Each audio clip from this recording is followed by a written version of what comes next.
గౌరవనీయులు మన ప్రీతమ ముఖ్యమంత్రి శ్రీ రేవంత్ రెడ్డి గారికి, అలాగే మంత్రివర్యులు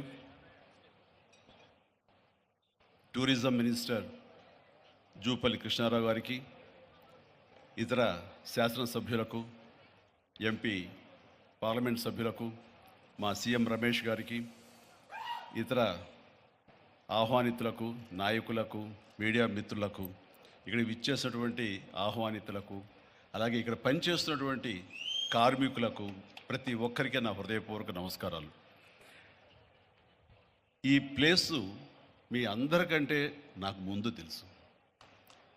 2000 సంవత్సరంలో రామ్దేవ్ ఇది ప్రారంభించినప్పుడు ఇక్కడ కొన్ని మొక్కలు పాంప్లెట్ వేసి మా ఇంటికి తీసుకొచ్చి, మీరు ఇల్లు కడుతున్నారు, ఏదైనా ఉపయోగపడుతుందో చూడండి అంటే వెంటనే ఎంత ముచ్చటేసిందంటే, ఎప్పుడో విదేశాలకు వెళ్ళినప్పుడు ఇలాంటి మొక్కలు, ఇలాంటి కళాకృతులు, ఇలాంటి అద్భుతమైనటువంటి సజీవ శిల్పాలు, జీవం ఉన్నటువంటి ఇలాంటివి చూస్తుంటే ఇలాంటివి మనం తీసుకెళ్ళిపోతే బాగున్నాయి, వాడ షిప్లో తీసుకెళ్తే బాగున్నాయి, అంత టెంప్ట్ అయ్యేవాడిని. అలాంటిది ఇక్కడ హైదరాబాదులో ఈ శివారుల్లో ఒకటి లభిస్తుందంటే కనుక చాలా ఆనందంగా ఉంటుంది. రామ్దేవ్ ఫస్ట్ ఆఫ్ ఆల్ నేను కూర్చున్న చోట బయట కనపడకుండా నాకు ఏదైనా ఫెన్సింగ్ లాగా ఉండాలి, అలాంటి గుబురుగా ఉండకూడదు అంటే అక్కడ చక్కగా కొమ్మల్ని ఒక ఫెన్సింగ్ లాగా అల్లి పైన మాత్రం గ్రీన్ ఉండేలాగా పెద్ద స్క్రీన్ చేశాడు. అది ఇప్పుడు చూస్తుంటే కనుక ఎంత బాగుంటుందంటే బయట నుంచి చూసేవాళ్ళకి నేను జైల్లో ఉన్నట్టు ఉంటుంది, అన్ని కటకటాల్లాగా ఉంటుంది.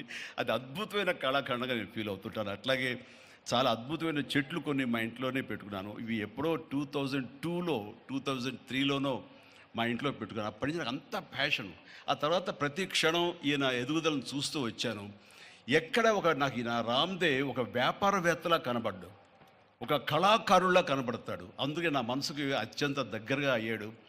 ఆ తర్వాత ఏదైనా వస్తే కనుక చూస్తారా మొక్కలు అంటే, ఇదివరకంటే ఏదో వేలల్లోనో లక్షల్లోనూ చెప్పేవాడు, ఇప్పుడు కోట్లలో ఉందంట కదయ్యా. ఇప్పుడు నా సంపద అంతంత మాత్రమే ఉంది, కొనలేనేమో అన్నారు. కానీ చూడండి సార్, వస్తే మీరే టెంప్ట్ అవుతారు. ఇప్పుడు గౌరవ ముఖ్యమంత్రి గారితో పాటు అన్నీ వీక్షిస్తుంటే ఎంత టెంప్టింగ్ ఉందంటే, ఇవన్నీ మన ఇంట్లో పెట్టేసుకుంటే ఎంత బాగుంటుంది అనిపిస్తుంది. అంత అందంగా దీనికి కావాల్సిందని వ్యాపార దృక్పథం కాదు, కళా హృదయం ఉండాలి. నా మటుకు నేను అతని ఒక కళాకారుడుగాను, ఒక ఆర్టిస్ట్గా చూస్తాను. నేను అంత తపన లేకపోతే, అంత ఇష్టం లేకపోతే సుదీర్ఘకాలం 24-25 ఇయర్స్ పాటు దీని మీద ఎక్స్పెరిమెంట్ చేస్తూ, ఎన్నో చోట్ల రీసెర్చ్ చేస్తూ, ఎక్కడెక్కడ ఏమేమి మొక్కలు దొరుకుతాయి, ఎక్కడెక్కడ ఈ శిలాకృతులు దొరుకుతాయి, ఆ శిలలు ఇక్కడ ఎలా తీసుకురావాలి అని దాని మీద అది దుర్భేద్యం అనుకోకుండా ఇది సాధ్యమే, ఇది మన ప్రాంతం వాళ్ళకి, మన హైదరాబాదుకి, మన స్టేట్కి అందం తీసుకొచ్చేది, మన దేశంలోనే గొప్పగా చెప్పినటువంటి గొప్ప పార్క్ అవుతుందని ఆయన మనసులో మెదిలిన ఆలోచన, ఆయన పడ్డ కష్టం, తీసుకున్న శ్రమ ఈ రోజున ఇక్కడ అద్భుతమైన కళాఖండంగా ఇన్ని ఎకరాల్లో చోటు చేసుకుందంటే కనుక నా భూతో నా భవిష్యత్తు.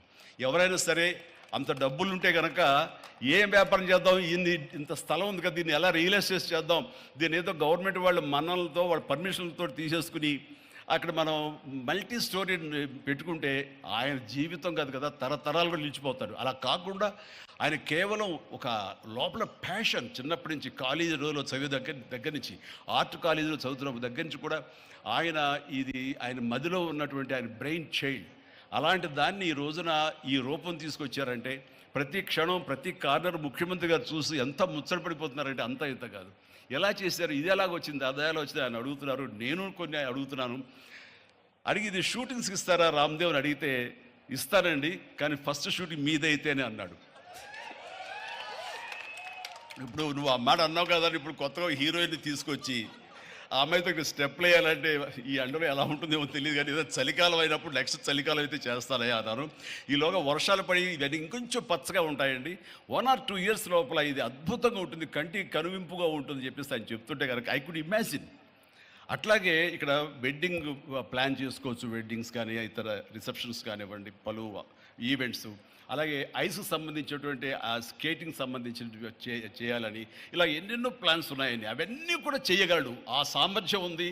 అలాగే ప్రభుత్వం కూడా ఖచ్చితంగా సపోర్ట్ చేస్తారు, అందుకు సమాయుత్తమై ఉన్నారు ఆయన. అందుకనే ఎంతో బిజీగా ఉన్నారు సీఎం గారు. వాళ్ళు చూస్తే కనుక మనుషులు ఇంటి చుట్టూ ఉన్నారు. అవన్నీ అన్నీ పక్కకు పెట్టి ప్రోగ్రామ్స్ అన్ని పక్కకు పెట్టి నిన్నటిదాకా ఆయన ఎలక్షన్ క్యాంపెయిన్ ఎక్కడో చేసి వేరే రాష్ట్రాల్లో వచ్చి రామ్దేవ్ మీద ఈ ప్లేస్ మీద ఎంతో ప్రేమ లేకపోతే ఇలాంటి దాన్ని మనం ఎంకరేజ్ చేయాలి అని ఆయన ఉద్దేశం లేకపోతే ఇంత ఓపికగా ఈ ఎండ్లో ఆయన వచ్చేవారు కాదు. ఫస్ట్ ఆఫ్ ఆల్ ఆయన ఇక్కడికి వచ్చి దీన్ని ఎంకరేజ్ చేస్తున్నందుకు వారికి మనస్ఫూర్తిగా అభినందనలు తెలియజేస్తున్నాను ముఖ్యమంత్రి గారికి.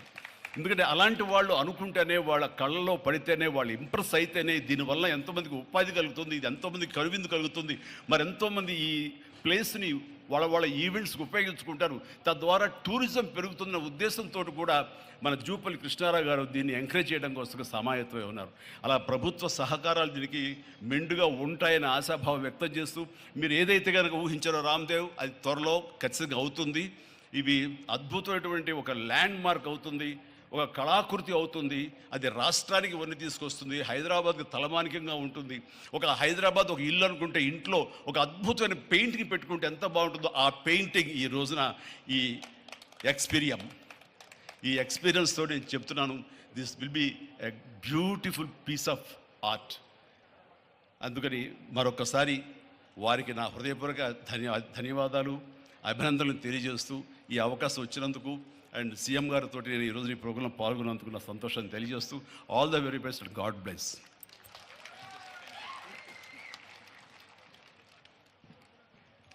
ఎక్స్పీరియంలో చిరంజీవి గారు స్టెప్పులు వేసినటువంటి ఆ సాంగ్ మేము త్వరలోనే చూడాలి అని మనస్ఫూర్తిగా కోరుకుంటూ ఉన్నాము. అండ్ ఎమ్మెల్యే శ్రీ కాళీ యాదయ్య గారిని మాట్లాడవలసిందిగా రిక్వెస్ట్. ఈరోజు ఒక మంచి ఎకో టూరిజం పార్క్ను ప్రారంభించడానికి, ఎకో టూరిజంను ఒక మంచి పర్యాటక కేంద్రంగా,